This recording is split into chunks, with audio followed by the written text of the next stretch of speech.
Jai Mata.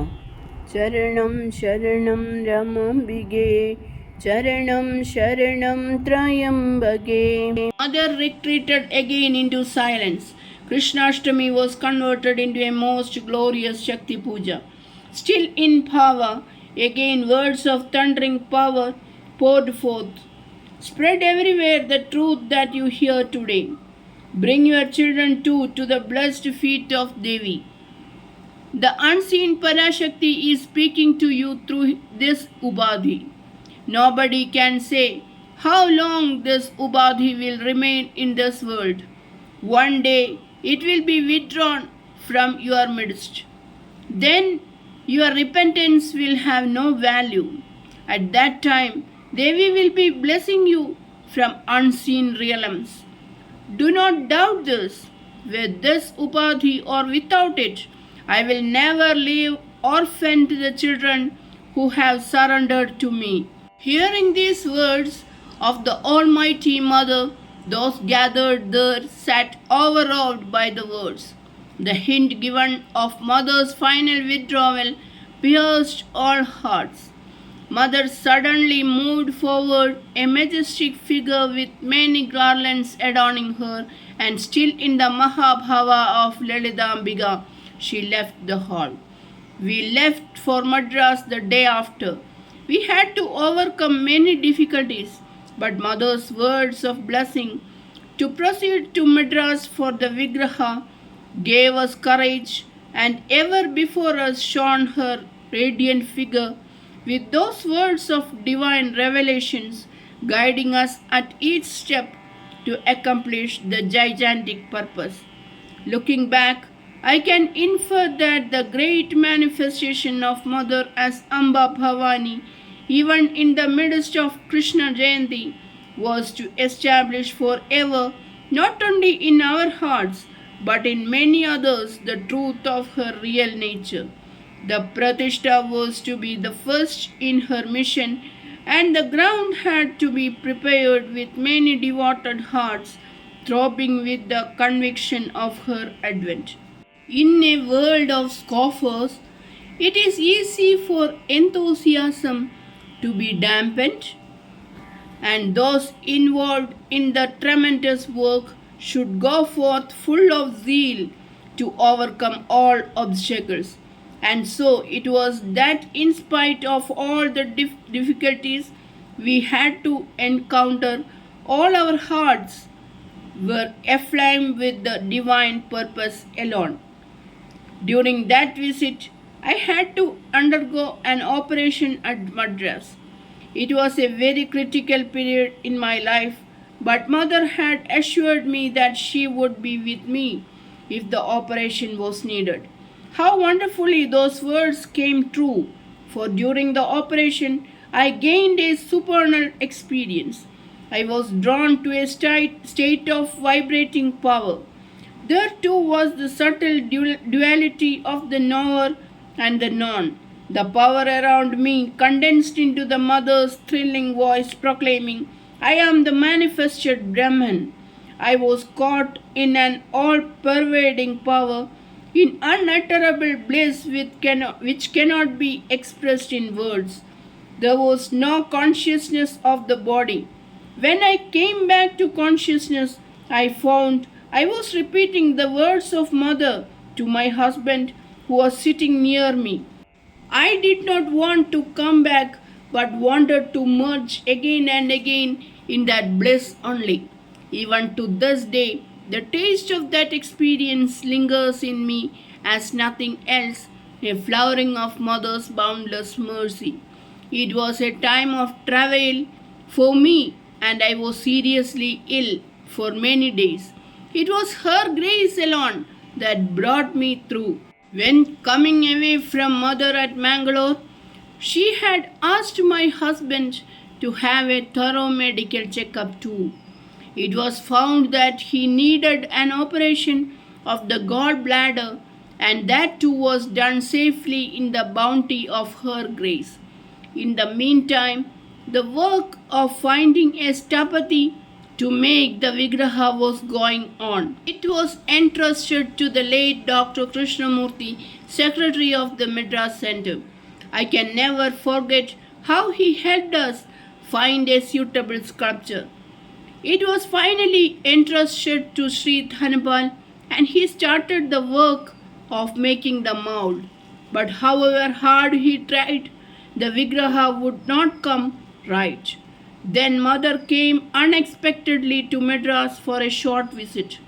As though ordained, mother saw the Vigraha which was then cast in wax. She touched the cast and also blessed the stapadi. She assured my husband it would be all right now.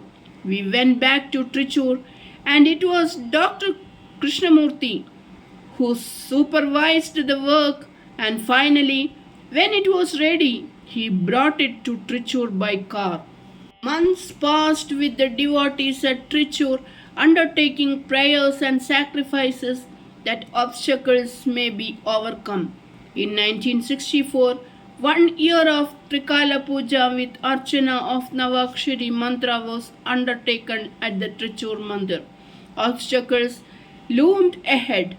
Bhagwan Sri Krishna Bhagat became seriously ill and we had to put off the Pradishta date that had been thought of tentatively. Our hopes of having the Pradishta in the near future became dim.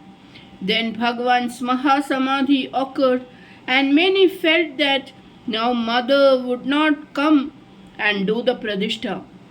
All through, my husband remained steadfast. He explained to me that while Bhagwan was there, even though great Mahabhavas of Devi came in mother, an integral part of her was her Dasya Bhava towards Bhagwan. But with the Mahasamadhi of Bhagwan, that Bhava too merged in him. Now she was in the Purnatva of Devi, and in that Bhava he felt that she would do the Pradishta of the Vigraha. It was at that period that Swami Jnanananda came down from the north to Trichur. He was the brother-in-law of Sri M.B. Menon, one of the foremost disciples of Mother at Trichur. Swamiji belonged to one of the well-known families in Trichur and had been a lawyer when he suddenly renounced the world and went away to the Himalayas. He had done arduous tapas, visited all the holy places and saints in India. He was an erudite person, well versed in Indian philosophy. He went away a young man, and it was as an old revered Swami that he came back. He had heard of Mother and came with us on one of our visits to Mangalore to see her. He was glad we had taken the path of sadhana, but was dubious about the progress that householders could have along the arduous path. In Mangalore, at the first meeting, he saw Mother in Samadhi and did not get a chance to talk to Mother personally. He was very fond of my husband and often spoke to him of his experiences with an open heart. The next day, he left for Mukambika, from where he was going back to Trichur. Mother inquired about the Swamiji when we met her. The day after, in the evening, much to our surprise, Swamiji came back and said he must meet Mother again. Next morning, we all went for Mother's darshan. The moment Mother saw him, she smilingly asked him, "Swamiji, what did you see in Mukambika, the Bimba or the Pratibimba?" We did not understand what she meant, but the Swami, with tears in his eyes, fell prostrate at her feet. Later he told my husband that at Mukambika he had gone for a darshan at the shrine. Instead of the idol of Mukambika, he could only see Mother seated there in Samadhi. Again and again he had rubbed his eyes and looked, but still saw Mother seated there. He had a long interview with Mother and later said, "How can one describe that divine motherhood? When I came into her presence, this old sannyasin became as a little child before her. From that time, he became a great devotee of Mother, a man of keen intellect and devotion. The truth of Mother's advent filled him, and henceforth Mother was a living presence to him. At Trichur, the time of the Pradishta was fast approaching, and many could not understand how Mother could install her own Vigraha. With his wisdom and his faith in Mother, he cleared their doubts and even instilled in many reverence and faith in Mother. In his travels, whenever he heard of Mother's presence in the city, he would go for her darshan, and he sought her guidance in his quest. His last meeting with Mother in Bombay was a momentous one. He wrote to me later that he had offered his whole heart and soul at her feet, and he was granted the bliss of a great spiritual experience. He entered final samadhi soon after, and till the end was in communion with Mother. Charanam Sharanam Ramambige, Charanam Sharanam Trayambage. Jai Mother.